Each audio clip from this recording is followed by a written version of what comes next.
This episode is for the people who are thoughtful, self aware, and already doing the work, but who still feel anxious, reactive, or completely exhausted by life. It's for those who feel overwhelmed by fear that seems disproportionate to the situation, or for anyone disenchanted with surface level spirituality that promises good vibes only. In a previous episode, I mentioned that every year I choose a word for the year. I do this because a single word acts as a guiding frequency. Instead of overwhelming myself with dozens of rigid resolutions, a word gives my inner world a clear direction, something I can grow into, explore, and return to again and again. This year, my word is atonement. And before that word brings up any religious trauma or ideas of punishment or the idea that we need to pay for our sins, I want to be very clear that that is not how I am using the word. I'm not talking about atonement in the traditional religious sense. I'm talking about it as it's defined in A Course in Miracles. And in this episode, I am going to show you how to apply this metaphysical definition of atonement to everyday real life situations. If you aren't familiar with A Course in Miracles, it's a beautiful metaphysical text of non dualistic teaching that acts as a mind training tool to dismantle fear. In that text, the word atonement appears hundreds of times. It's the central pillar of the entire teaching. And the definition is radically different from what we've been taught. In the Course, atonement, often hyphenated as at one meant, is the correction of perception by undoing belief. The undoing of belief is the undoing of errors in how we see ourselves. It isn't paying or repenting for sin. It is about recognizing that the separation we feel from love, from God, or from each other is an illusion. It's the moment we ask for our false perception to be healed so we can see the truth. This matters because most of us believe our suffering comes from external circumstances, right? Like what people do or say to us, money problems, family drama, or things just going wrong or just not the way that we want them to go. But the premise of atonement is that the pain isn't generated by the event, not at all. It's generated by our interpretation of it. I want to give you two real life examples of how this works. One is about financial terror, and one is about deep relational pain. Then I will show you how I applied the process of metaphysical atonement to each situation and how you can do this in your own life. The first example is financial. So recently, our renters in California contacted us about a roof leak. It wasn't a small drip, it was water damage on the inside, a full roof replacement, and the large cost to remove and reinstall the solar panels on the roof. We were looking at like a $30,000 issue. Instantly, the story for me wasn't about money, it was about survival. I had left a high paying career in California to move to North Carolina and pursue this work. And a large bill like this hit my nervous system like a bomb. I immediately spiraled into guilt that this financial burden was falling all on my husband. I felt helpless and unsafe. The narrative screaming in my head was, I'm not going to be okay. I've made a mistake. I'm going to have to go out and get like a regular job to fix this. Here is where metaphysical atonement gets misunderstood. It's not about pretending the bill wasn't real or that $30,000 isn't a lot of money or that everything happens for a reason. It's entirely something else.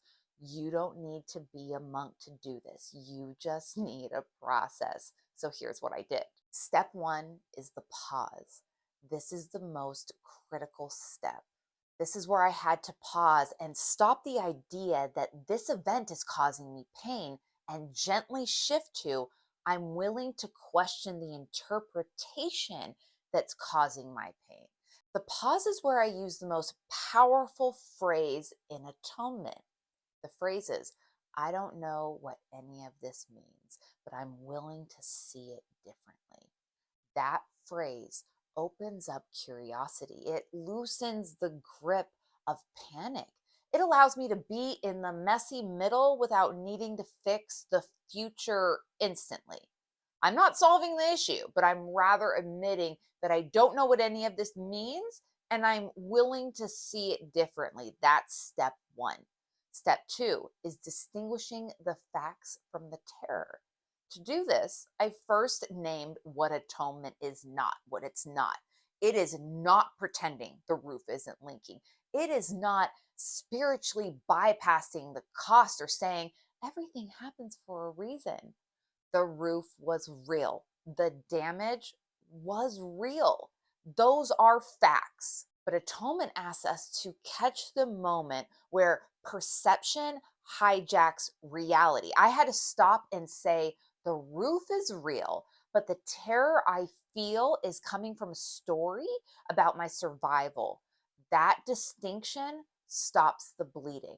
Step three is identifying the belief, not the emotion. Atonement isn't about calming down or trying to change how you feel. It's about uncovering the belief under the panic. In the roof situation, my belief wasn't roofs are expensive. It was I am unsafe without predictable income and I'm a burden. My nervous system wasn't reacting to a bill, it was reacting to a threat to my identity. I had to be willing to see that the problem wasn't the invoice, which didn't even exist yet. We still needed to, get quotes. The problem was the belief that my worth was on the line. Step four is acting without self attack. This is where I separate responsibility from punishment. A huge part of my suffering was guilt, believing I had done this to us. Atonement allowed me to say, this is happening, and I don't need to punish myself in order to respond to it. The roof didn't magically fix itself. It is still not fixed as I'm filming this episode. The bill didn't just disappear.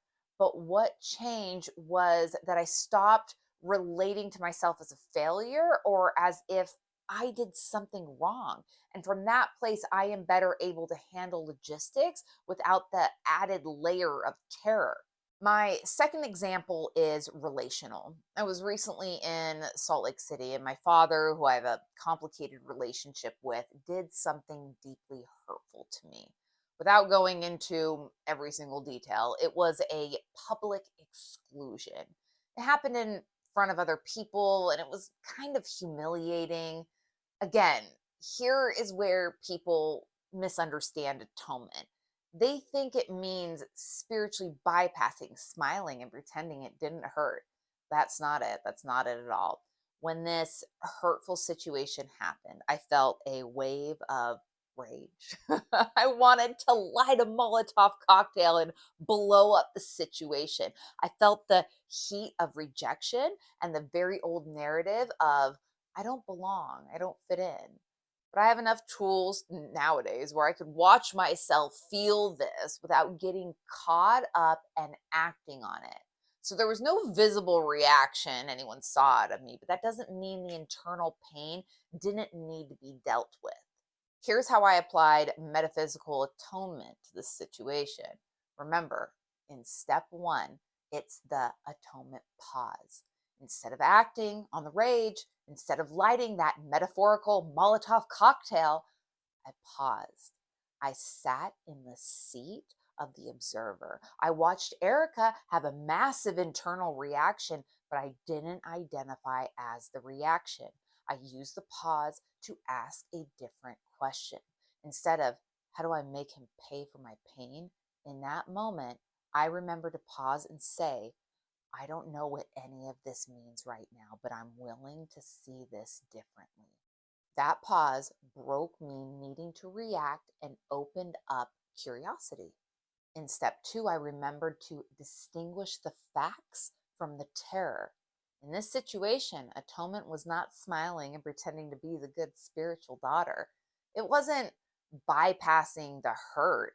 It also wasn't lighting a Molotov cocktail and adding more pain to a painful situation. The facts were exclusion happened. It was painful. But the terror was the story that was happening.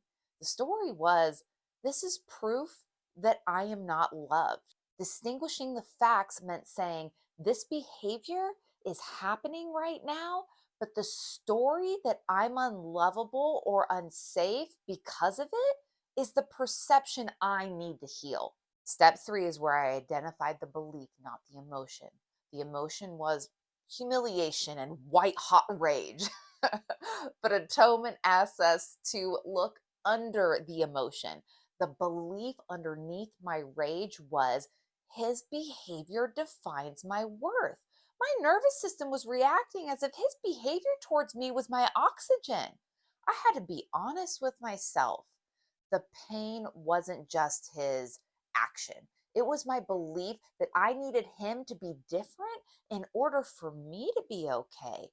That is the belief that holds me hostage. In step four, I acted without self attack. This was the step where the real work happened. I did not judge myself for the anger that came up. I didn't shame myself for feeling triggered or for briefly slipping into a victimized story. I didn't tell myself I was failing spiritually because I had big feelings. I let the feelings exist without turning them into an identity.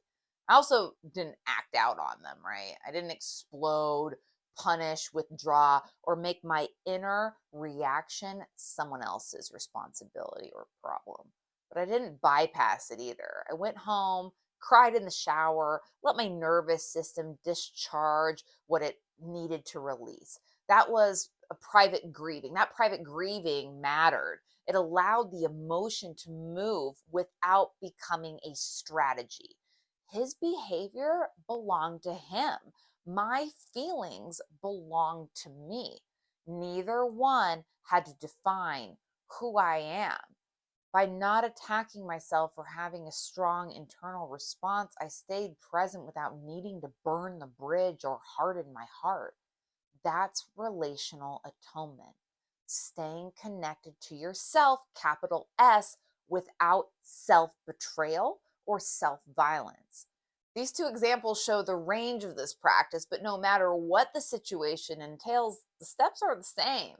This is the type of warrior training we do on this channel, so make sure you hit subscribe. Atonement is the refusal to let fear be the final author of your experience. I chose this as my word for the year because I'm done being a hostage to circumstances. I want to undo the false belief that I can be anything other than whole. And I'll leave you with this. What situation in your life right now is causing you pain? And what would happen if instead of trying to fix the situation, you simply asked for your perception of it to be healed by following these simple steps? That is metaphysical atonement.